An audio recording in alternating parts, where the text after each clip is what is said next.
Muy bien, buenos días. Esta es la semana 5 de repaso del Laboratorio de Mecánica de Fluidos y estamos hablando y repasando un poquito sobre los 3 primeros laboratorios que hicimos en el semestre presencial. Y ahora en esta nueva modalidad lo que nos corresponde es hacer un repaso. Esta es la última semana de repaso, por lo que para la próxima semana vamos a tener nuestra primera evaluación. La primera evaluación del Laboratorio de Mecánica de Fluidos es una evaluación asincrónica. Asincrónica. La próxima semana no vamos a tener sesión, pero sí les voy a dejar el examen. Igual yo voy a estar aquí, ustedes ojalá estén ahí conmigo, igual como están en este momento. En ese momento yo les voy a asignar el examen y voy a permanecer un rato aquí con ustedes. Yo les voy a dar suficiente tiempo para que desarrollen su examen. O sea, no se preocupen, no es que tienen que estar conmigo de 9:30 a 11:30. Yo les voy a dar todavía muchísimo más tiempo para que hagan el examen, pero a partir de las 9:30 les asigno el examen. Se los voy a depositar en Tech Digital. Ustedes lo ven, lo descarguen, lo imprimen como gusten, lo desarrollan a mano, a compu, como quieran, y después van a proceder a convertir ese documento que ustedes están escribiendo, lo van a convertir en PDF y me lo van a depositar en la sección de entregas de ese examen 1 de Laboratorio de Mecánica de Fluidos según lo que yo les indique, en el día y la hora máxima que también se les indique. O sea, van a tener suficiente tiempo, ¿de acuerdo? No se estresen, no quiero que se pongan ansiosos sobre eso, ¿de acuerdo? En este momento mi cámara está teniendo un problemita, entonces voy a cambiar para acá. Ok, estoy por acá. Vamos a... Entonces, de hoy en 8, nuestra cita es el examen, ¿de acuerdo? De hoy en 8, poco antes de las 9:30, yo ya estoy depositando el examen para que ustedes lo descarguen. Yo voy a estar aquí como si esto era clase. Si ustedes tienen preguntas, ojalá estén de forma también sincrónica empezando a hacer el examen, ¿de acuerdo? Para que aprovechen el tiempo el tiempo de la lección para hacerme consultas, si tienen alguna duda, yo voy a estar aquí. Yo no los voy a dejar solos, ¿de acuerdo? Muy bien. Voy a compartirles pantalla. Y disculpen porque... Un segundito, muchachos, porque tengo un problema técnico. Voy a desconectar mi cámara un momentito y mi micrófono.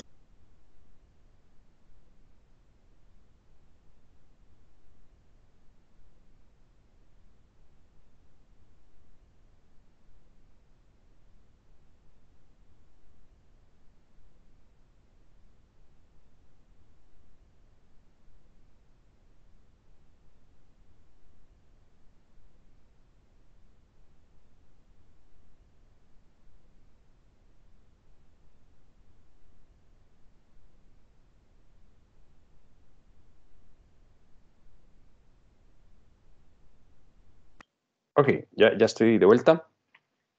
Estoy por aquí. Creo que ahora voy a estar por allá otra vez. Es que me estresaba esta cámara que estaba teniendo problemas. Muy bien, vamos a continuar un ratito, muchachos, describiéndoles un poquitito sobre lo que estábamos terminando, porque no terminé unas ciertas ideas con respecto al laboratorio. No, les voy a compartir mi pantalla. Mi pantalla.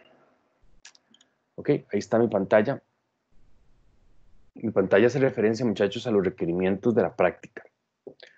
Porque durante esa segunda lección que tuvimos, porque la primera era el recibimiento, la segunda ya hablábamos sobre, hicimos toma de datos y hay que responder a esos requerimientos de la práctica. Calcule la densidad de la muestra del aceite asignado. Y recuerden que lo hicimos a través de 2 procedimientos. Recuerden que la definición de densidad, así como muy a memoria, habíamos dicho que era masa entre volumen. Esa es la definición fundamental. Más que me definan la densidad como la masa entre el volumen, recuerden que era muy importante que se empoderaran sobre el concepto de densidad. Densidad era el grado de empaquetamiento de una masa en un volumen dado. También los invito a que revisiten ese concepto en la clase de clase 1, 2, 3, que tienen en la sección de documentos del TEC Digital, ¿verdad? Que fue la presentación de la clase, pero de mecánica de fluidos. Cuando yo daba mecánica de fluidos, esa clase se las dejé disponible. Estuvimos repasando sobre ella la semana pasada, ¿se acuerdan? Cuando estábamos hablando de la fresa en leche y cuando estábamos hablando de la gotita de agua cayendo, cuando estábamos hablando de la propela y de cavitación, cuando veíamos cómo variaban las propiedades de los fluidos conforme incrementábamos la temperatura, incrementábamos la presión. ¿Se acuerdan? Ese cuadro, que también creo que les hice un quiz sobre eso. Revisítenlo, pero la densidad la podemos definir de dos formas. Uno, masa entre volumen. Hicimos eso. Y luego también utilizamos el concepto de densidad o averiguamos densidad de la masa de aceite a partir del instrumento llamado densímetro. El densímetro no mide densidad. Recuerden que el densímetro mide densidad relativa. La densidad relativa se define como la densidad de ese fluido que estamos probando, que estamos midiendo su densidad, que es desconocido, entre la densidad de un fluido conocido y popular, que decíamos que era el agua.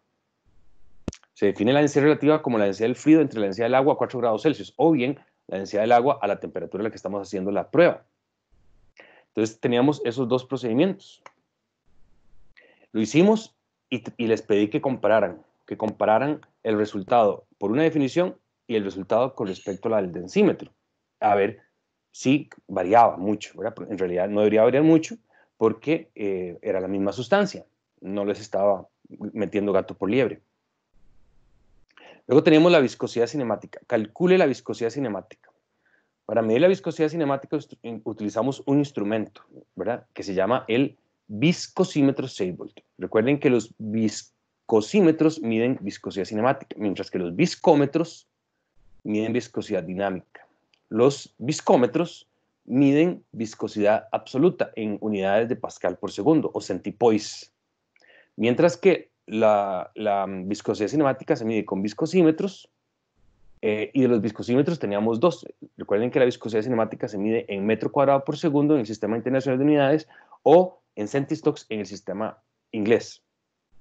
Y teníamos dos tipos de viscosímetros. Los viscosímetros Seibold, que es el que tenemos en el laboratorio, y tenemos el viscosímetro capilar, ¿verdad? Y recuerden la presentación que vimos la semana pasada, que era un tubito doblado en donde hacíamos pasar el aceite entre dos burbujas y después por gravedad lo hacíamos pasar entre dos rayitas. Medíamos el tiempo, bueno, les dije que se medía el tiempo y con un modelo particular se convierte ese tiempo en centistocks.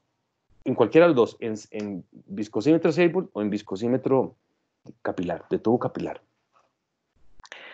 Esas pruebas en los viscosímetros, sean capilar o sean viscosímetro Seibold, se miden a temperaturas de 40 y 100. Y la semana pasada hablamos de que ¿por qué 40 y 100? Bueno, porque eso es lo que dice la norma. Pero había otra razón ulterior, por qué se hacen a 40 y a 100. Se hacen a 100 grados Celsius porque se dice, especialmente para SAE, que la temperatura promedio del aceite en el automóvil, en todo el automóvil en promedio, anda alrededor de los 100 grados Celsius. Y luego, creo que no les conté por qué a 40, o les dije, manténganse ahí, sigan viniendo y les cuento por qué a 40. Bueno, hoy les voy a decir por qué a 40. Se hace la prueba a 40 porque los grados de viscosidad que no son automotrices y son industriales, si no son automotrices, son industriales o son grasas o son para engranajes industriales, etc. Entonces, para aquellos que no son SAE, o sea, que no son automotrices, los grados de viscosidad se ranquean, se tabulan, se prueban, se testean en laboratorio a 40 grados Celsius. Por eso entonces tenemos 40 y 100. Tenemos que, dice el punto 2, y espero que lo hayan hecho durante las semanas que estuvimos presenciales, y si no, traten de terminar estos requerimientos. Calcule la viscosidad cinemática, no traten, sugeridamente háganlo. Calcule la viscosidad cinemática de la muestra, ¿de acuerdo? Y para eso lo hicimos en el viscosímetro, con una muestra A y una muestra B. O sea, tenemos dos aceites. Yo les dije, hay dos aceites, A y B. Pueden ser automotrices, pueden ser aceites de cocina, pueden ser aceites de eléctricos, de transformador. Yo no les advertí, nada más tengo dos tarros ahí. A y B. Y teníamos que demostrar si eran automotrices. Si eran automotrices, pues determinábamos el índice de viscosidad.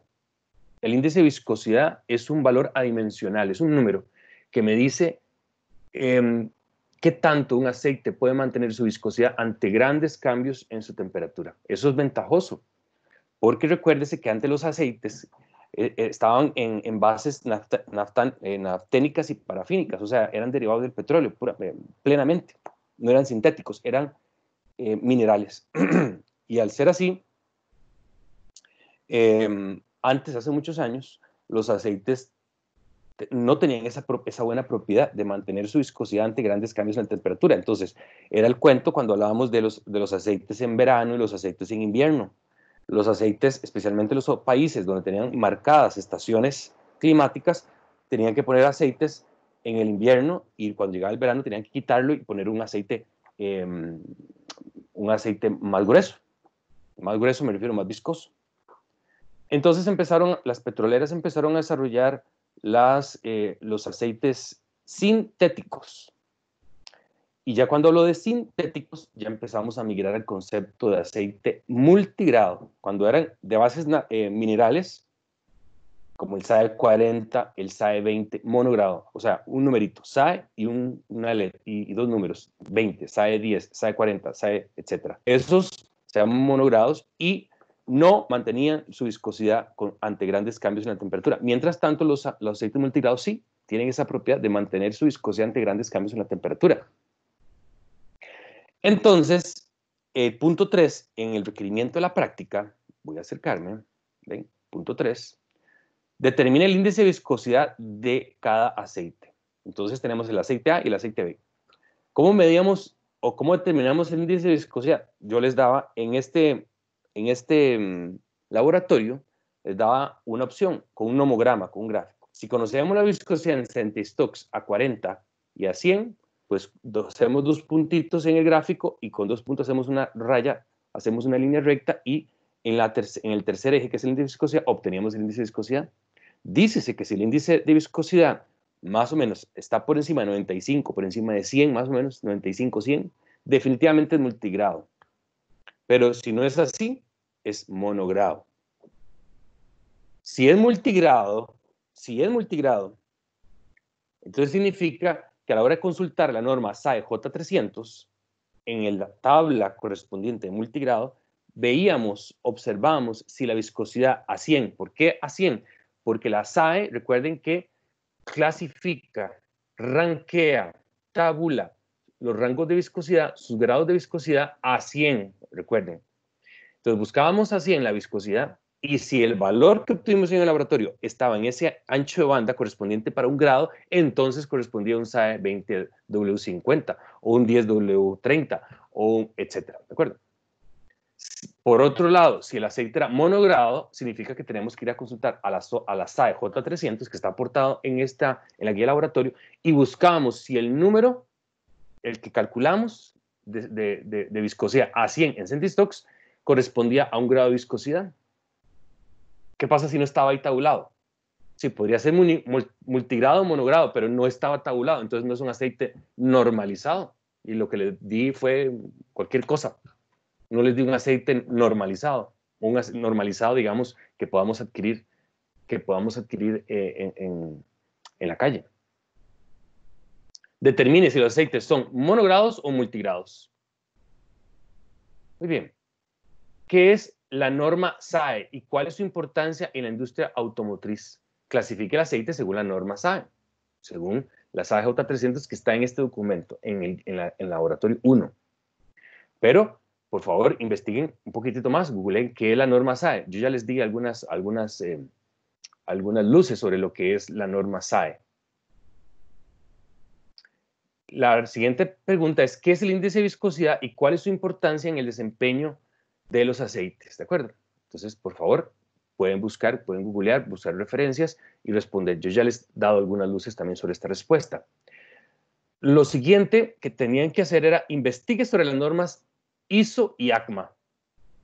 A ver, la norma SAE J300 clasifica los aceites automotrices para aceites para motores de combustión y para cajas de velocidades para automotrices. O sea, la caja de cambios automática y manual para un automóvil, de cualquier automóvil, se clasifica también por SAE.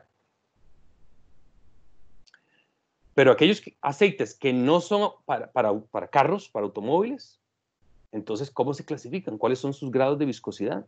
No son SAE, son ISO. ISO. Entonces, yo les acabo de subir un documento al TEC Digital en la sección de documentos para que se empoderen un poquitito más sobre qué son la norma ISO, sobre aceites industriales. ¿A qué me refiero por aceites industriales? O sea, aceites que no se van a verter en un automóvil, sino que son los aceites que se vierten en una turbina a vapor. Son los aceites que se vierten en un compresor de pistones, de tornillo u otras máquinas. Otra vez, ISO clasifica los aceites que no son automotrices, con ciertas restricciones, como vamos a ver, porque también está la norma ACMA, no ACME como el correcaminos, ACMA. Entonces voy a dejar de compartirles un momentito para pasar el siguiente documento, para que se informen, muchachos, para que se empoderen. Al ver el siguiente documento, que ya se los estoy compartiendo en este momento, vemos ese documento. ¿Me pueden afirmar o asentir, muchachos, si están viendo un documento cuya primera línea dice viscosidades ISO? Profe, sí. Correcto, profe. Sí, profe, correcto. Muy bien, muy bien. Voy a acercarme un poquitico más porque está muy chiquitillo. Tengan paciencia. Ahí voy. Un segundito. Ahí estoy. Leamos, acompáñenme.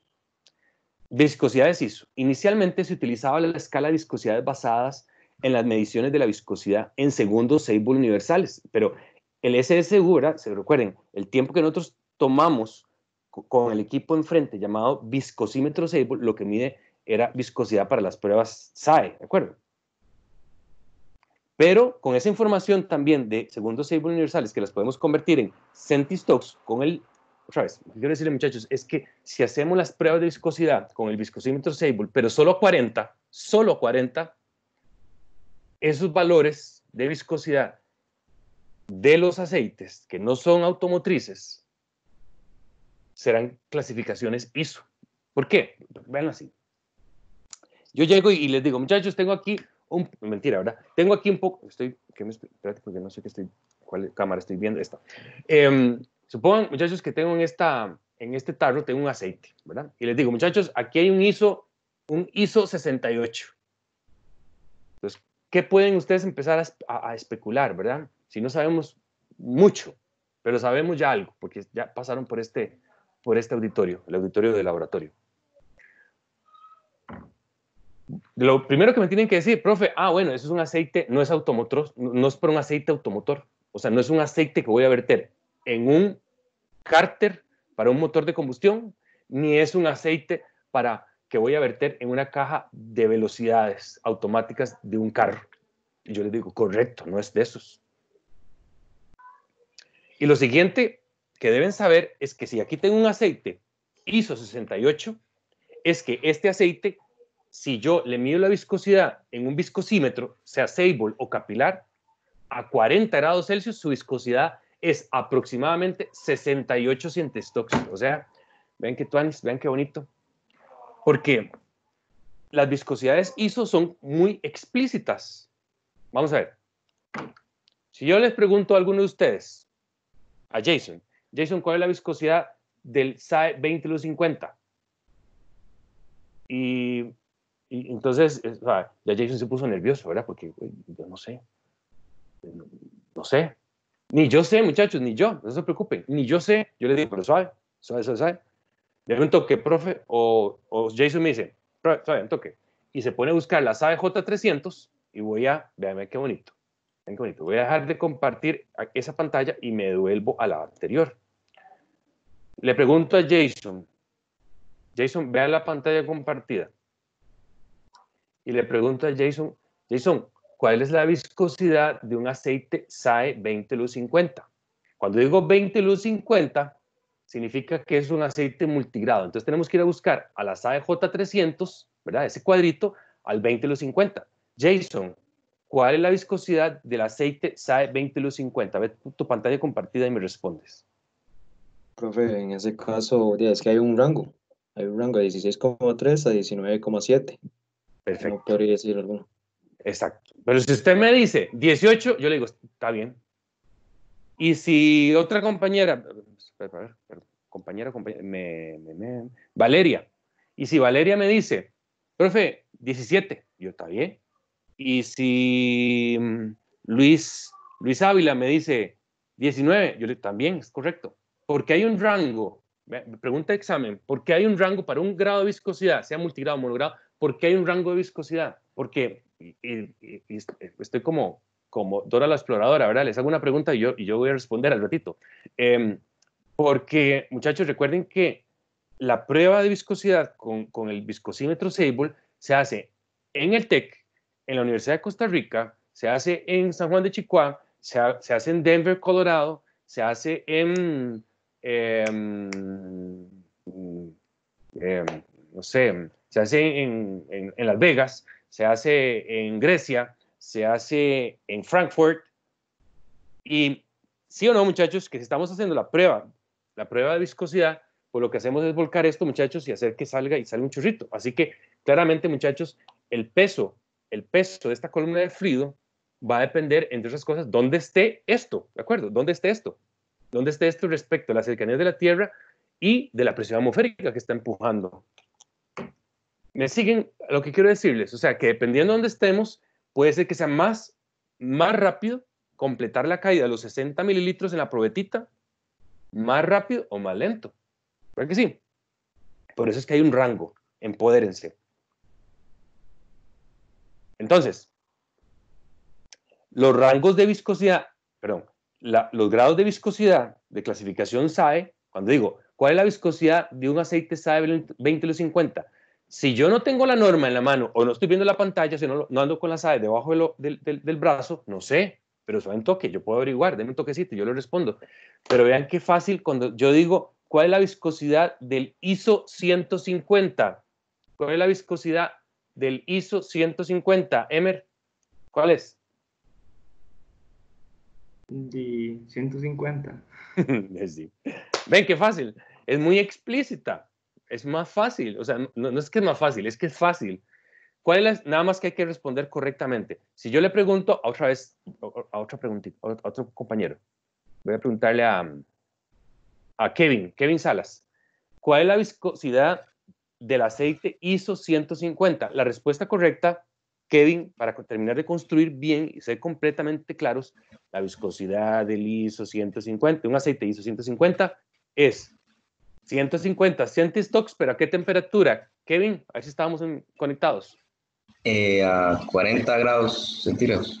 Así es, muy bien. No a 100, porque 100 era para SAE, ¿se acuerdan? Es correcto. Muy bien. Voy a suspender esa pantalla y volvemos a la otra pantallita, que era lo del ISO. Seguimos leyendo. Dice, inicialmente se utilizaba la escala de viscosidades basadas en las mediciones de la viscosidad en segundo Sable universal, o sea, SSU, a temperaturas. Cuidado, 100 Fahrenheit. Muchachos, 100 grados Fahrenheit son los famosos 40 grados Celsius. Y 212 Fahrenheit son los famosos 100 grados Celsius. Posteriormente, la Organización Internacional de Estandarizaciones, ISO, en su propuesta 3448 del año 75, estableció la medición de las viscosidades de aceites industriales en centistocks a 40. A 40. Dice ahí, y a 100, claro, porque es que se hacen pruebas para ver su índice de viscosidad también. Yo puedo medir de un aceite industrial su índice de viscosidad, entonces necesito siempre la prueba a 40 y a 100, pero el ranqueo, o sea, lo que se pone en la tabla es a 40. Esta nueva escala tiene varias ventajas. ¿Qué ventajas tiene? O sea, sin leer eso, muchachos, así, vuelvan la cara y cuáles ventajas tiene la ISO respecto a la SAE, que es explícita, dice, aceptación internacional, lo que beneficia a los usuarios, fabricantes de equipos y productores de fabricantes. Cuando estén en la calle necesito que estén en todas, porque yo estoy hablando ISO, dije ISO 68, dije ISO 100, ISO 150. Eso estamos hablando muy de libro de texto. Pero puede ser de que si yo tengo un tarrito, ¿verdad? Un tarro de una, no sé, una petrolera, y esta petrolera es móvil o mobile, no le llama ISO 100, le pone un nombre a Pepito, o sea, a Pepito 100, Juan, le dice, no sé, le pone un nombre particular. Entonces van a encontrar en las calles que Mobil, Exxon, Quaker State, todas esas petroleras le ponen un nombre particular a su aceite industrial. Entonces van a encontrar con Tereso 100, pero por otro lado, otra petrolera lo encuentra como Nuto 100. Pero independientemente, ¿cómo le llamó? Pepito 100 o Juan 100 o Juan 100, lo importante, muchachos, es que ese número lo que significa es la viscosidad de ese aceite aproximadamente a 40 grados Celsius. La viscosidad en Centistox a 40 grados Celsius. Dice, el grado de lubricante recomendado por el fabricante del equipo es el mismo que pone en el nombre del producto, más o menos, ¿verdad? Les dije que les puede poner un nombre y un apellido, ¿verdad? Le pone un nombre, Nuto, y luego le pone el numerito. Lo que importa es el número. Quiero aclararles que lo único que estamos hablando durante todo este laboratorio, tal vez no los empoderé en su momento, muchachos, es hablar de viscosidad. No estuvimos hablando de calidad. O sea, si yo tengo vean, y eso es muy importante, pensemos en la vida real. Si yo tengo un Pensoil 20L50 y tengo un Castrol 20L50, lo único que estamos hablando al decir Pensoil 20L50 y Castrol 20L50 es el grado de viscosidad. ¿Cómo se comporta la viscosidad en el carro? Pero no estamos hablando de los componentes químicos que tiene uno u otro. O sea, que si ustedes a su carro le ponen Castrol 20L50 y llegan ahí a la estación de servicio y el pistero les mide el nivel de aceite y le dice, jefe, mire, es que está bajito el aceite, se lo relleno. ¿Le van a echar Quaker State 20L50? No, muchachos, porque lo único que hacemos referencia con respecto a la norma es el valor de la viscosidad. No estamos hablando de la calidad. Si ustedes mezclan aceites, algo terrible puede ocurrir dentro de su automóvil, porque los niveles, ¿verdad? El contenido sintético, los componentes químicos de un aceite y de otro no son los mismos. Lo único que estamos haciendo referencia en este laboratorio es a las equivalencias de los grados de viscosidad. Por favor, quiero que asientan, porque a partir de este momento están empoderados de que no pueden mezclar aceites. ¿Estamos? Digan sí. Está bien, profe. Copiado, profe. Sí, profe. Sí, profe, sí. Ya, claro. Cuidado, muchachos, hacen desastres dentro del automóvil si empiezan a mezclar aceites. Creo que en clases estuvimos hablando sobre la calidad del aceite, pero si nos volvemos a ver en el semestre, les empiezo a hablar sobre la calidad del aceite. Porque cuando ustedes agarran el tarrito del aceite, muchachos, sean curiosos. Cuando tengan este no es verdad, pero cuando tengan el cuarto de aceite y si han ido a comprarle aceite a su carro o al de su familia o acompañan a sus padres a comprarlo o van a la estación de servicio o van a cambiar el aceite porque su carrito es nuevo y todo el asunto, sean curiosos porque vimos que no solamente va a decir SAE 20L50, sino que del otro lado hay un círculo que se llama la dona API. La dona API. API, que se llama American Petroleum Institute. Esta organización clasifica la calidad de los aceites. Y creo que habíamos conversado, y respóndanme, muchachos, si les hablé de esto, que los aceites que son para automóviles, gasolina, se clasifican en calidades a partir de la S. Si ustedes sean curiosos, muchachos, si pueden tener después, cuando termine esta clase, y vayan al garaje y tiren un cuarto de aceite, vean, dice, un aceite 20L50 SA, o puede encontrarse un aceite 20L50 SCH. Escuchen lo que estoy diciendo. S viene de spark, chispa, que es el principio más o menos de funcionamiento de un motor a combustión con gasolina. Mientras que la C, si dice SAE 20L50 CH4, en un circulito que está en la parte del otro lado, al dorso del cuarto del aceite, ese C viene de compression, porque compression hace referencia a el motor de combustión diésel, porque el principio de funcionamiento de un motor diésel es por compresión. Primero se comprime la mezcla y ¡boom! Y después explota. No es por chispa.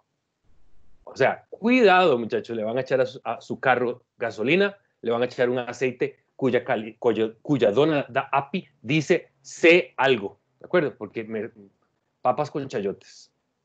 ¿Verdad que eso lo dijimos en un momento en clase, en esa segunda lección? Dígame si sí lo dije. Sí, lo dije. Sí, profe. Muy bien. Qué dicha, no estoy tan mal. Entonces, cuidado, muchachos. Cuidado con eso de rellenar aceites, porque a veces son muy vivos. O sea, no es culpa de los pisteros. Los pisteros no es que quieren hacerle daño a ustedes, es que los obligan a vender. ¿Y qué les obligan a vender? Los obligan a vender, sus jefes los obligan a vender, muchachos, malas calidades que tienen ahí guardadas. Vean, la calidad... Ojo, apagan los micrófonos. Hay un compañero que es... Ok. La calidad de los aceites en Spark, empieza en SA. Y la manufactura de ese aceite sucedió cuando les tratan de vender hoy un aceite que empiece en SA. La manufactura de ese aceite ocurrió, escuchen, y me acerco así para asustarlos, ocurrió en 1940. Van a echarle hoy a su automóvil Audi o el carrito 2020, le van a echar un aceite cuya calidad es del año 1940, cuando no tenían aditivos, cuando básicamente eran nafténicos y parafínicos, o sea, era derivado del petróleo, o sea, no tiene aditivos. Recuerden que un cuarto de aceite, digamos que es el cuarto de aceite, muchachos, digamos que el 70% es la base sintética y el 30% son los aditivos detergentes, los aditivos dispersantes, los aditivos de extrema presión y el montón de cosas nuevas que los aceites sintéticos tienen. Entonces, ¿qué le van a echar a su carro hoy? Bueno, ojalá no SA ni SB. Por ahí, muchachos, la calidad de los aceites ya va por, escuchen, SL, A, B, C, D, F, imagínense el avance. Igual con los de diésel. Ya la calidad de los de diésel va de CH4 para arriba, y va CH41, CH42, CH4. ¿Ok? Entonces, si quieren informarse un poquito más sobre esto, muchachos, googleenlo. Pero cuidado, mezclan Spark con Compression. ¿Ok? Veamos, muchachos, sigamos viendo la pantalla compartida. Vean qué bonito esto. Grados de viscosidad ISO. A ver, seamos analíticos al ver esa tablita. ¿Sí o no que el ISO 100 en ese rango de viscosidades está 100 centistops? Y la respuesta es sí, ahí está. Pero recuerden que oscila entre 90 y 100 porque las pruebas no se hacen en el mismo lugar del mundo, se hacen en diferentes lugares donde hay laboratorios que están midiendo la viscosidad a través de viscosímetros Seibold o capilares.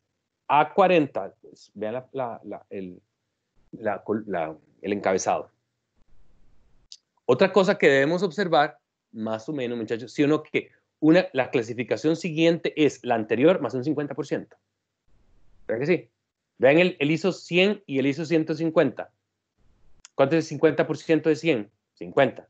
50 más 100, 150, y es la que sigue, aproximadamente en cada una de ellas. A ver, ISO 2. La mitad de 2, 1. Le suma a 2 y le da 3. Más o menos, ¿verdad? Algunos les ponen al entero siguiente. Entonces, valoren eso. ACMA. Grados de viscosidad ACMA. La Asociación Americana de Fabricantes, ojo, es interesante, engranajes. Pero no los engranajes de las cajas de velocidad de los automóviles, porque ¿quién clasifica eso? Las cajas de engranajes para los automóviles, los grados de viscosidad, ¿quién clasifica eso? SAE, porque SAE tiene que ver con todo lo de los automóviles. Pero para aquello que no sea automóviles, ¿quién clasifica es ACMA. La Asociación Americana de Fabricantes de Engranajes ha establecido su propia tabla de viscosidad, estoy leyendo mal. Ha establecido su propia tabla de viscosidades para lubricantes recomendados en sus equipos.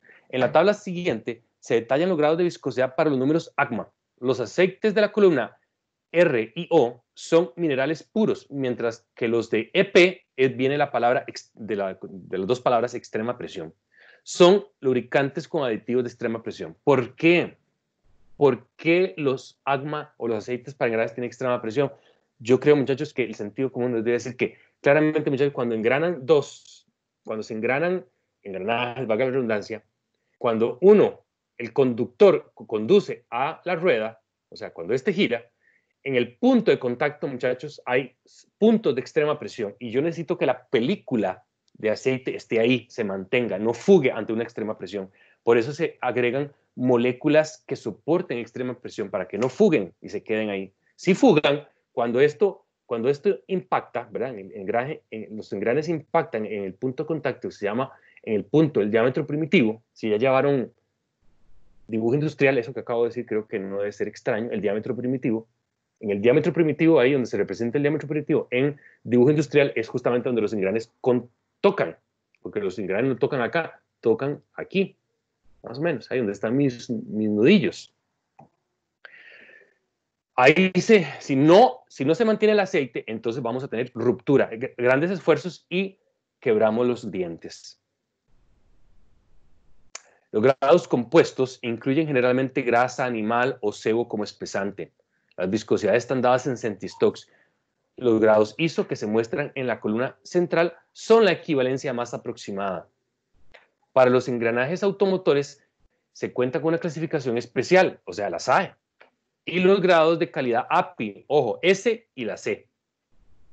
Si tienen la posibilidad de tener si tienen automóviles, si tienen ahí los cuartos de aceite ahí que eventualmente hicieron un cambio y lo tienen por ahí, vayan y sean curiosos.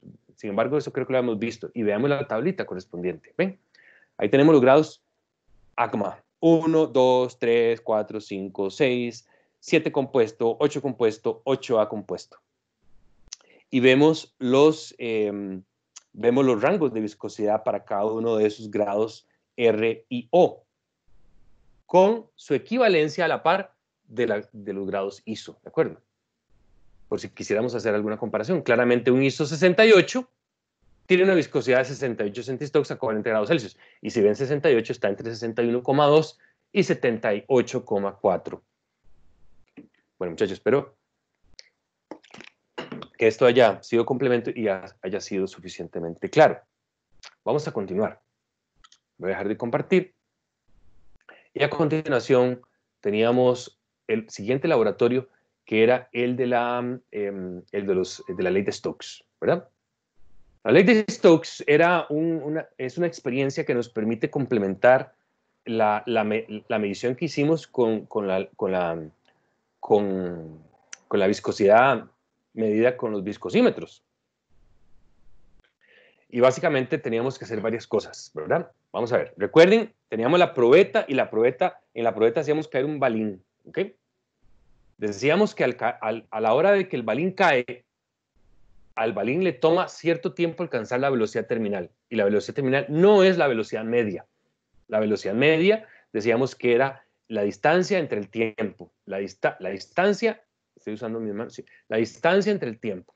Esa es la velocidad media. Pero la velocidad terminal era diferente a la velocidad media, porque todo cuerpo que cae en un medio viscoso va a alcanzar una velocidad terminal.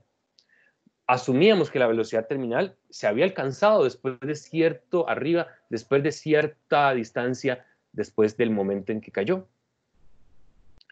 La velocidad terminal es función de la velocidad media, pero también de las características del medio donde estaba cayendo, o sea, del diámetro del balín y del diámetro de la probeta, ¿verdad que sí? Voy ahora a compartir pantalla.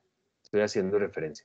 Si conocíamos la velocidad media, la velocidad terminal y por tanto también las características geométricas del experimento, que era el diámetro del balín y el diámetro de la probeta, entonces ya con eso y con la densidad del balín y la densidad del aceite, que era el medio viscoso donde cayó el balín, entonces calculamos la viscosidad.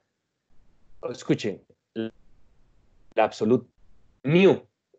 Si conocía la viscosidad absoluta y conocía la densidad del aceite, recuerden que la viscosidad cinemática es la división entre la viscosidad dinámica entre la densidad. Y ya tengo viscosidad cinemática. Ojo, en metro cuadrado por segundo. Pero sabemos que la viscosidad en metro cuadrado por segundo y la viscosidad en centistocks tiene una diferencia de 1.000.000 de veces. Entonces, si la viscosidad del agua fuera a 20 grados Celsius, 1,02 por 10 a la menos 6 metro cuadrado por segundo, escuchen, 1,02 por 10 a la menos 6 metro cuadrado por segundo, entonces la viscosidad en centistocks tiene una diferencia de 1.000.000 de veces, o sea, es un centistock, 1,02 centistocks. ¿Qué hacía ya con esa respuesta de la viscosidad en centistocks? La comparaba con la prueba que hice en Sable a la misma temperatura para sacar un porcentaje de error de esta experiencia de Stokes con respecto a la Sable, que era la que íbamos a considerar como el dato teórico. Eso fue lo que hicimos en este laboratorio. Vamos a compartir para que vean. A ver, ¿dónde estoy? Aquí. Estoy compartiendo ahora la primera página de ese laboratorio, ley de Stokes. Entonces, vean. Dices entonces que la velocidad media, por aquí muchachos, estoy en la ecuación 4, voy a acercarme, la ecuación 4, la velocidad terminal es la velocidad media, que es distancia entre tiempo, multiplicado por, vean, algo que tiene que ver con la geometría de la prueba. Es función también la velocidad terminal del diámetro ¿de qué? Del balín, de uno de los balines, entre el diámetro hidráulico. Y aquí viene otro conceptito, el diámetro hidráulico. Cuando yo hago circular, vean, cuando yo hago circular, esta es una tubería, y la tubería está inundada, pues el diámetro hidráulico es el diámetro de la tubería. Pero no sé si pueden apreciar en este caso, vean, que la tubería no está inundada. Si lo ven, la tubería no está inundada. Entonces, el diámetro no es el diámetro de la tubería, sino es el diámetro hidráulico, cuando el fluido circula por esa tubería. Y estoy usando otra vez esto y no me están viendo porque estoy muy chiquitito. Otra vez. Ven, en este caso, ven, en esta conducción, el fluido no inunda la tubería. Entonces, ¿cuál es el diámetro hidráulico? No es el diámetro de esta tubería. El fluido, si circula por ese canal, no es el diámetro de la tubería, es el diámetro hidráulico. Claramente, cuando esto está completamente inundado de agua y fluye, el diámetro hidráulico es el diámetro de la tubería. Y habíamos demostrado, muchachos, que cuando hacíamos caer el balín en esa probeta, el diámetro hidráulico no era el diámetro de la probeta. Recuerden que a través de esa definición demostramos que el diámetro hidráulico, revisen sus notas, era el diámetro de la probeta menos el diámetro del balín. Por favor, pueden asentir de que eso es así, que habíamos dicho que... Sí, profe. Sí, profe. Gracias. Recuerden sus notas, ¿verdad? Que inclusive había aparecido una ecuación cuadrática y que cancelamos elementos y al final terminó la hablada que el diámetro hidráulico era el diámetro de la probeta menos el diámetro del balincillo que iba cayendo. Tómenlo en cuenta porque si no, entonces el error asociado va a ser mucho más alto. Bueno. Comparto. Muy bien, comparto. Entonces, si tengo el diámetro hidráulico, el diámetro del balín y la velocidad media, que esa sí era muy fácil, porque simplemente para eso ustedes se pusieron a tirar el balín muchas veces en una cierta distancia. ¿Se acuerdan que ese equipo tenía una reglita y medimos que creo que eran 30 o 20 centímetros, ya no me acuerdo. Ustedes se acuerdan mejor, ustedes en sus notas, teníamos una reglita y medimos esa distancia entre el tiempo de caída. Y lo hicimos varias veces y les dije que el compañero o compañera que tirara el balín era el que cronometraba. No podía ser una cosa una persona y otra, porque si no el tiempo de reacción de uno se sumaba al del otro. Muy bien. Entonces vean que si conozco la velocidad terminal, me voy para la ecuación 3, me enfoco en la ecuación 3, y entonces la viscosidad absoluta o dinámica es el diámetro del balín al cuadrado multiplicado por la diferencia de pesos específicos de quién, del acero y del aceite. S viene de estilo, F de fluido, que es el aceite. Ese peso específico, recuerden que es el producto de la densidad por la aceleración de la gravedad ahí en Mante, que habíamos dicho que era 9,74. ¿Cuánto era la densidad del aceite? La densidad del aceite, habíamos dicho, revisen sus notas, 8.020 kilogramos por metro cúbico. O sea, muchachos, pueden sacar a factor común en la aceleración de la gravedad en el TEC y les queda D cuadrado por G por la diferencia de densidades entre 18 por la velocidad terminal. Espero que haya sido claro lo que acabo de decir.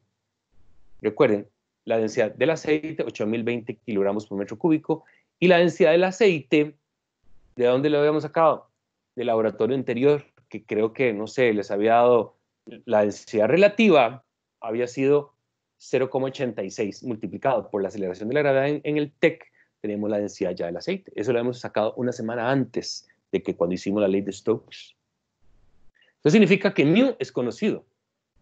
Si tengo μ y lo divido entre la densidad de ese aceite, lo que tengo es eta, que es la viscosidad cinemática, en metro cuadrado por segundo, pero tengo que hacer la conversión aquello de 1.000.000 de veces de diferencia entre uno y otro, porque eso lo dice, lo había dicho, muchachos, más arriba el laboratorio 1, cuál es la diferencia entre metro cuadrado por segundo, o sea, la conversión de metro cuadrado por segundo a centistokes. Recuerden, entre uno y otro hay 1.000.000 de veces de diferencia.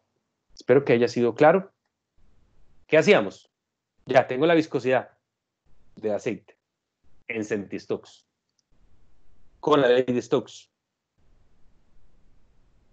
Lo que hacíamos era comparar ese valor de viscosidad cinemática y lo comparábamos con el valor de viscosidad cinemática a la misma temperatura ambiente, pero con el viscosímetro Sable. ¿Se acuerdan que habíamos durado como 40 minutos dejando caer a temperatura ambiente los 60 mililitros del mismo aceite? Entonces lo comparan y sacaban un porcentaje de error. Y lo último es que hay que verificar si esa prueba es válida. ¿Se acuerdan? Y la prueba será válida, o sea, desgraciadamente hay que hacer todos los cálculos para llegar y al final decir si la prueba era válida. No podemos empezar diciendo si es válido o no, sin tener la viscosidad. Y para que la prueba fuera válida, teníamos que demostrar, vean aquí arribita, que el número de Reynolds era menor que 1. ¿Y el número de Reynolds cómo se calcula? ¿Cómo? Observen la velocidad. ¿Cuál velocidad? La media. La velocidad media por el diámetro hidráulico entre la viscosidad cinemática, pero la de Stokes, ¿verdad? Porque la que estamos verificando es la prueba de Stokes, no el dato que obtuvimos de Sable. Sable es ya el dato teórico, ¿de acuerdo? El que estoy valorando es Stokes. Entonces, eta es la viscosidad cinemática del fluido, pero medido con la prueba de Stokes. Si eso es menor que 1, la prueba es válida. Y si no era válida, pues eso no nos impidió hacer el procedimiento, pero para aplicar estas ecuaciones, el número de Reynolds tiene que ser inferior a 1. Muy bien.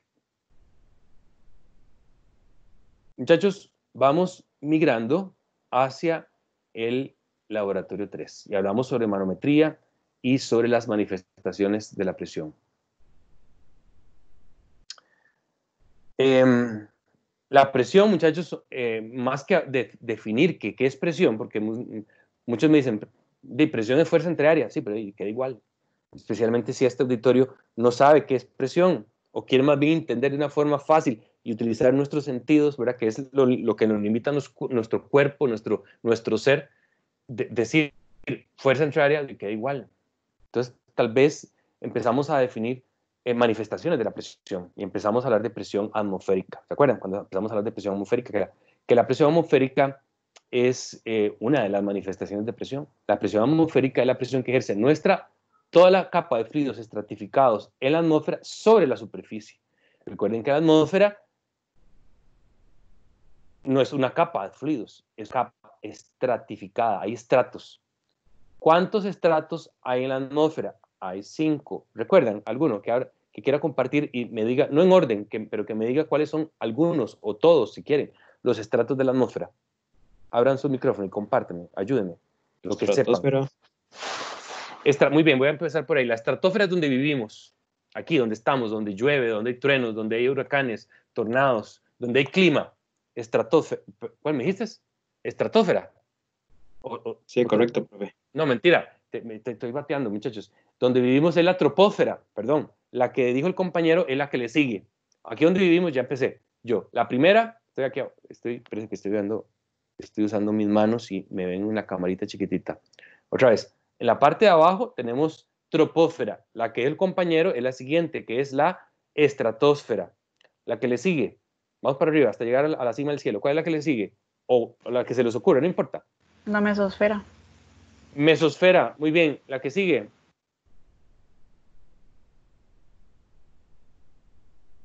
Faltan dos, no importa. Si están en desorden, no importa. Pero ¿cuáles son las dos últimas que hacen falta? La exosfera. Exosfera o exósfera, sí. La última suena como a la Tierra. Suena como a Tierra. Terrosfera. Terrosfera. La exosfera es la última. La terrosfera y la exosfera. Muy bien. Entonces resulta ser, muchachos, de que si nos dicen, bueno, entonces, ¿qué es la presión atmosférica? Es la presión que ejerce la capa de fluidos estratificados en la atmósfera contra nosotros, contra la superficie terrestre. La presión atmosférica no es constante, es variable dependiendo de donde estemos ubicados. Tenemos presiones manométricas, que son presiones relativas que se miden con respecto a la presión atmosférica. Existen dos presiones atmosféricas, dos definiciones fundamentales de presión atmosférica: la presión atmosférica normal y la presión atmosférica local.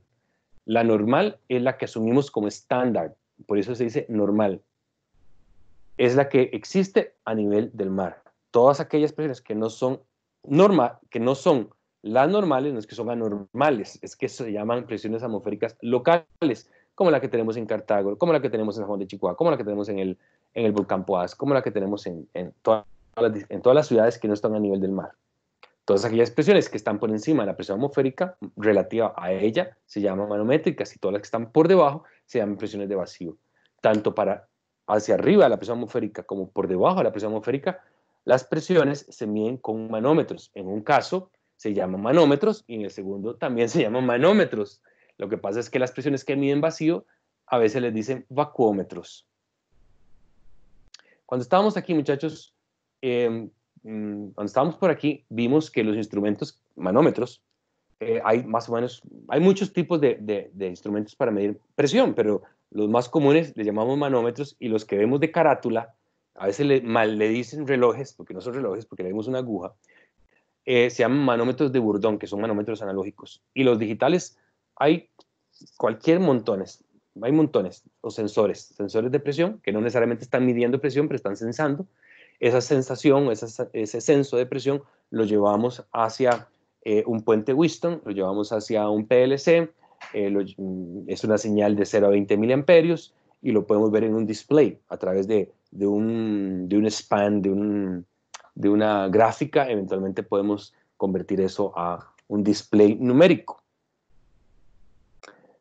Recuerden que teníamos también la definición de presión total, estática y dinámica. La suma de la estática más la dinámica es la presión total. ¿Qué es la presión estática? ¿Algún compañero que me aporte qué es la presión estática? Julián, ¿recuerdas que la presión estática? Lo que digas estará bien, no te preocupes. Profe, creo que era como... ahorita. La presión, digamos, que ejercía el fluido, digamos, por decirlo así, dentro de una tubería hacia las paredes. Muy bien, eso es exactamente. Es la presión que ejerce el fluido contra las paredes del recipiente que lo contiene. Así está de texto. Así como lo dije, es de texto, pero está bien. Lo que dijo Julián se empoderó de la definición. Lo que es un poquito menos intuitivo es la presión dinámica. Y de eso les desarrollé, muchachos, en la pizarra, a través de la conservación. Puedes apagar tu micrófono, gracias. Les desarrollé el concepto de presión dinámica a partir de la conservación del momento lineal. ¿Verdad que sí? Hice en la pizarra unos dibujitos y llegamos a definir qué era la presión dinámica. Pero es como rara tratar de definir la presión dinámica. Pero si a alguien, pero si les preguntaran, muchachos, traten de desarrollar. Pablo Rodríguez, Pablo, ¿podrías decirme qué es la presión dinámica? Haz tu mejor esfuerzo y estará bien lo que digas. Uy, profe, habíamos quedado según, creo que se había demostrado con fórmulas dinámicas y creo que había quedado en que era un medio de la densidad por algo al cuadrado, pero no me recuerdo qué. Sí, Pablo me enunció la ecuación. La presión dinámica es un medio de la densidad del fluido por la velocidad de ese fluido, la velocidad RMS, por decirlo así, la velocidad promedio al cuadrado.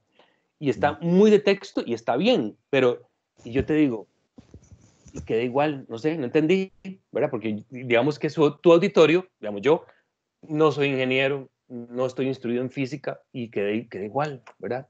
Entonces necesito que se empoderen de la definición de presión dinámica. O sea, está bien porque enunciaste la ecuación, pero ¿cómo podríamos decir qué es la presión dinámica? Lo primero que yo les puedo decir es que cuando un fluido no se mueve, no existe gradientes de presión, ¿verdad que sí? Si un fluido no se mueve, es porque la presión aquí es igual que aquí, y el fluido no sabe si irse para la... Espérense que estoy usando mis manos. Si un fluido, ¿verdad? Si no hay un gradiente de presión y tengo una masa de fluido, aquí la presión es igual que aquí, el fluido no sabe si irse para la izquierda o para la derecha. Entonces es una condición completamente hidrostática. Pero si la presión de este lado es gobernante con respecto a esta, es mayor, entonces genera una diferencia de presión que genera una fuerza neta en la dirección del movimiento. Hay un gradiente de presión. La segunda ley de Newton nos diría que ese fluido se va a mover. O sea, cuando un fluido se mueve es porque hay una diferencia de cantidad de momento lineal. Por ahí fue cuando empecé yo a demostrar la presión dinámica. O sea, que la presión dinámica si no sabemos mucho, la presión dinámica es una presión que aparece, que tiene sentido cuando un fluido se acelera o desacelera. Empecemos por ahí. La presión dinámica es la presión que ocurre en el seno del fluido para mantener el estado de flujo permanente, porque si no existe presión dinámica, es porque no hay velocidad, y si no hay velocidad y la velocidad es cero, es porque el fluido estaba en condiciones hidrostáticas. Espero no haber sido obtuso, muchachos, pero la presión dinámica es una presión que aparece en el seno del fluido cuando el fluido se mueve. Si no se mueve el fluido, lo único que tenemos es que la presión total es la presión estática. Vamos. Les demostré en el laboratorio rápidamente, ¿se acuerdan? Con un manómetro digital Extec de alta precisión que mide pascales más o menos 1 pascal, que la suma de la presión estática más la dinámica es la presión total. ¿Cómo se mide la presión estática? Pues como pueden ver en la figurita 3, si yo pongo ese instrumento, estamos hablando de manómetros en U con un fluido manométrico, pero en realidad utilizamos un manómetro digital. Lo cierto es que observen, lo colocamos a ras de la tubería para medir la presión que ejerce el fluido contra las paredes del recipiente que lo contiene. Y esa diferencia de alturas tiene que ser la presión estática. Lo que pasa es que nosotros lo medimos directamente con un instrumento que era un manómetro digital. Vamos a ver, lo podemos medir con un instrumento como ese, que lo tenemos en el laboratorio, nada más que no se los enseñé. Y creo que utilizamos un instrumento. Y ese fue el que utilizamos, ¿se acuerdan? Ese fue el que utilizamos. Eso es un manómetro diferencial. Si yo quiero, pues alimento 2 señales. Si alimento 2 señales, internamente ese instrumento hace una diferencia. Entonces. Profe, disculpe, yo no lo estoy viendo. Perdón. Así es. Y nadie, porque no estoy compartiendo. Disculpen.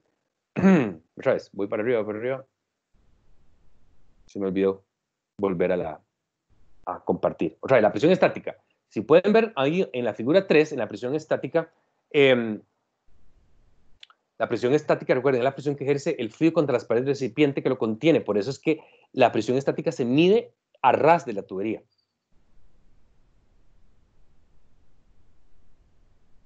Ese es un manómetro en U, que tiene un fluido manométrico, digamos que es agua, o mercurio, o un fluido suficientemente denso. O sea, esa diferencia de alturas tiene que ser la presión estática. Esa medición de la presión estática en este puntito, aquí, donde estoy moviendo mi mouse, ahí el cursor, el puntero, es la presión estática. Y lo podemos utilizar, lo podemos medir con un instrumento, porque vean que tiene solamente un terminal, un punto de medición. O sea, ese es un manómetro para medir una presión. A diferencia, disculpen que me mueva rápido, a diferencia de este manómetro que tiene 2 terminales, o sea que él puede medir presión diferencial.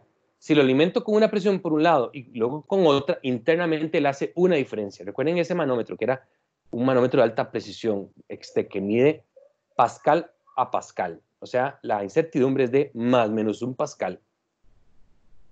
Y viene la siguiente pregunta, porque recuerden y les pregunto, ¿y qué es un pascal? Muchachos, recuerden, pronto ustedes se van a graduar y le van a dar licencia a todo el mundo, a 9 billones de personas que les hagan preguntas. Pensemos en la sociedad costarricense, les van a pedir opinión. Y le pregunto a Joy, ¿qué es un pascal? Pero de una forma que yo entienda, porque yo no sé nada de ingeniería, ni estoy instruido en física. ¿Qué es un pascal? ¿Cómo podrías explicarme vos, a tu mamá, o yo a mi sobrinito, que entró hace un momentito a preguntarme algo, y yo tratar de explicarle qué es un pascal? ¿Qué me dirías, Joy? La respuesta que des está bien.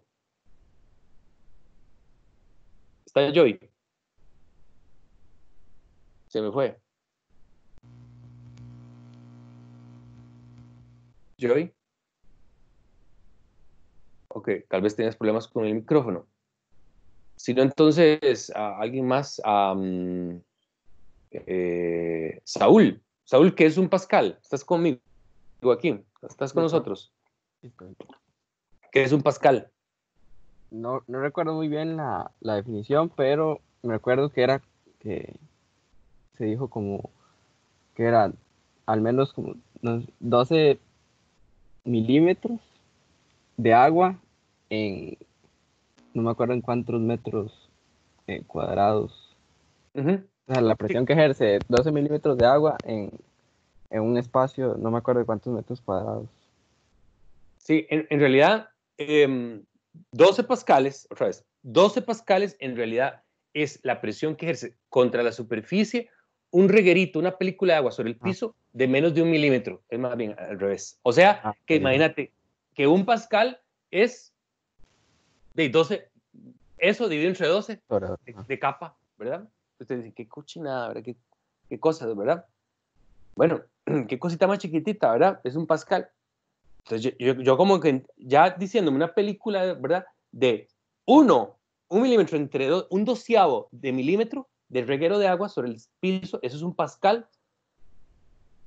Y usted dice, eso es mucho, es poco. Bueno, muchachos, depende. Si estamos en bombeo con agua, eso es poquito, pero si estamos hablando de 12 pascales en ventilación, muchachos, eso es una presión extraordinariamente alta. Pero cuando estemos en turbo les hablo sobre eso. Y otra definición muy del libro es que 1 pascal es 1 newton por metro cuadrado, ¿verdad? Ahí sí hubiera quedado igual si no hubiese estado instruido en ingeniería o en física. Volvamos a Profe, Oh, ¿me escucha? sí, te escucho. Ahora sí. Si no, es que tenía conectado otros audífonos y me parecía que sí servía, pero no lo había probado, entonces al parecer no. No hay problema, todo está bien. Vean en esta imagen, nuevamente, para medir la presión total, ¿qué necesitamos? Necesitamos un tubo que se enfrenta al flujo. Puedes apagar tu micrófono, por favor. Necesitamos un tubo que se enfrenta al flujo. Ese tubito que se enfrenta al flujo tiene un nombre muy particular que se llama el tubo de Pitot, pero en español, Pitot, con T al final, Pitot, el tubo de Pitot. Entonces, claramente vemos en esa representación que para medir la presión total necesitamos algo más. Ese algo más es el tubo de Pitot, que lo vemos en la siguiente representación, que es este tubillo que está aquí. ¿Lo ven?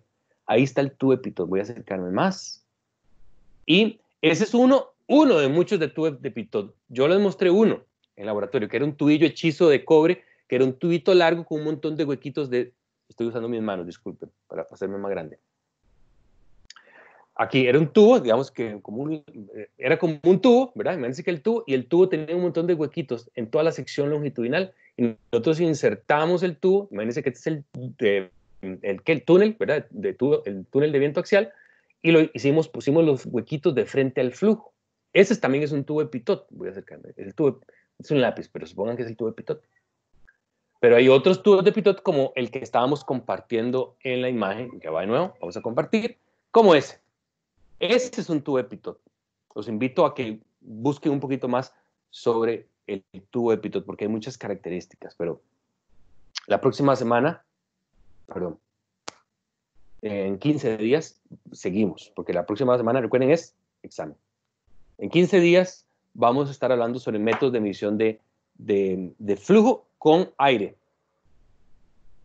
Entonces vamos a retomar a este señor, al tubo de Pitot, o de Pitot, si lo quieren decir en español, que está bien. Entonces, esta medición que tenemos por la parte de arriba, lo que mide es presión total, mientras que en el tubo de Pitot, un poquito más complejo, lo que se está midiendo por este extremo es la presión estática. O sea que si estas dos señales lo llevo al manómetro Extec de ese color naranja y verde, como le entran dos señales, entonces internamente hace una resta. Eso no lo hicimos directamente nosotros en el laboratorio porque lo separamos. O sea, el tubo de Pitot compuesto mide las dos, o sea, lleva las dos señales de presión, la estática y la total. Bueno, si yo tomo la estática y le resto, tengo la total y le resto la estática, lo que me daba el instrumento era la dinámica, que fue lo que hicimos. Pero este instrumento, perdón, esta configuración, que ya es un solo tubo, si tomo la presión total y la llevo al manómetro, y a ese mismo manómetro le llevo esta señal que es la estática, el instrumento me da la diferencia, que era la dinámica. Ven, interesante. Un compañero por ahí me dijo, la presión dinámica es, y si gustan, tomen un lápiz y escriban. Lo voy a decir en prosa, lo voy a decir. Presión dinámica, escriben, presión dinámica es igual a 1/2 de la densidad por la velocidad al cuadrado. Escribimos. Si el instrumento, este señor, disculpen que pase rápido ahí. Si este señor le hicimos llegar esas dos señales, la total y la estática, y en el display me da la presión dinámica, y sé que la presión dinámica es 1/2 de la densidad del aire, la densidad del fluido, por la velocidad al cuadrado, sino, muchachos, que según esa ecuación yo puedo despejar la velocidad del fluido que está circulando dentro del túnel. Y si conozco la velocidad promedio, eso, muchachos, yo creo que si hacemos como una similitud con electricidad, es como decir el voltaje RMS. Yo le voy a decir velocidad RMS, es como la velocidad promedio. No la velocidad máxima, es la velocidad promedio en el ducto. Si conozco la velocidad y conozco el área de sección del ducto, velocidad por área, ¿qué me da?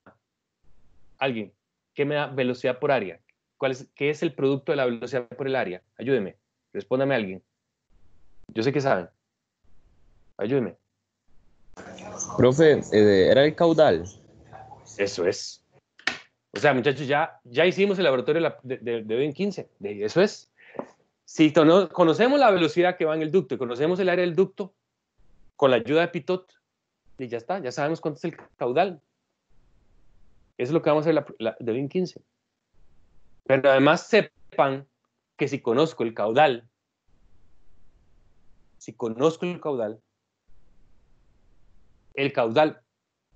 por la densidad del fluido, anoten, el caudal por la densidad, caudal por ρ, eso es flujo másico, o sea, cuántos kilogramos por segundo están pasando por el ducto. No solamente seré capaz de saber el flujo volumétrico, sino también el flujo másico. Eso es el laboratorio de 15, vean qué fácil, ya. Así como en habladita ya lo resolvimos. Nada más que lo vamos a poner más interesante. Muchachos, esto es lo que estuvimos haciendo, ¿de acuerdo? Eso es los 3 primeros laboratorios. Espero que, voy a dejar de compartir, espero que haya sido provechoso, que haya sido claro. Por favor, repasen laboratorio 1, laboratorio 2, laboratorio 3, sus notas de clase, obviamente la guía de laboratorio por favor, este documento que les estaba leyendo sobre clasificación ISO y ACMA. Y de hoy en 8, nuestra cita es a las 9:30. O sea, yo poco antes de las 9:30, ya en el TEC Digital está el enunciado. ¿De acuerdo? Acomódense, pónganse cómodos, ven el enunciado, empiezan a resolver y yo voy a estar aquí. ¿De acuerdo? Yo voy a estar aquí. Yo pongo yo mientras hago otra cosa, no es que los voy a estar cuidando, muchachos, es para que yo les voy a dejar más tiempo, muchas más horas que 2 horas, mucho más tiempo, pero si necesitan hacer una consulta, yo estoy aquí, ¿de acuerdo? Junto a ustedes. Yo voy a estar haciendo otra cosa, pero ustedes, ¿quién, profe? Es que tengo una consulta, entonces me hacen la preguntita.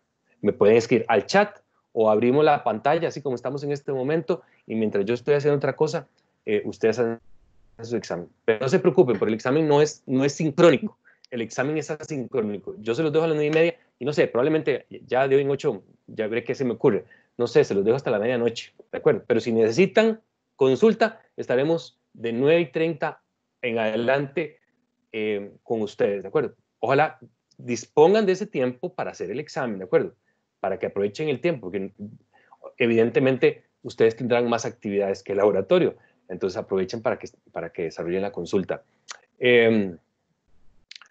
Muchachos, ¿tienen alguna otra consulta con respecto a lo que hemos visto del repaso? Les agradezco nuevamente por estar aquí, tenerme paciencia. Próximamente, en las próximas horas, esta clase estará arriba, no solamente en la sección de archivos del equipo, del team, sino que esto es más rápido. Subir el archivo en unos minutos estará en el team, pero en YouTube sí me toma un poco más de tiempo la subida al canal. Espero que repasen la clase de la semana pasada. Y sí, adelante. Yo tengo una consulta con el laboratorio 2, que nosotros tomamos tiempo para hacer la viscosidad cinemática, tomamos 3 tiempos de la velocidad recorrida por el balín, ¿cierto? Entonces, Okay, para aplicar las fórmulas que hay que sacar del VT, nosotros lo hacemos con un promedio de esas 3, ¿verdad? Sí, recuerde que el fluido era el mismo, ¿verdad? El fluido era el mismo. ¿Okay? Entonces, tú tomaste un balín grandote, ¿verdad? Estaba un balín grande y lo tiraste 3 veces. Con esas 3 caídas sacas un promedio y calculas la viscosidad con ese balín grande.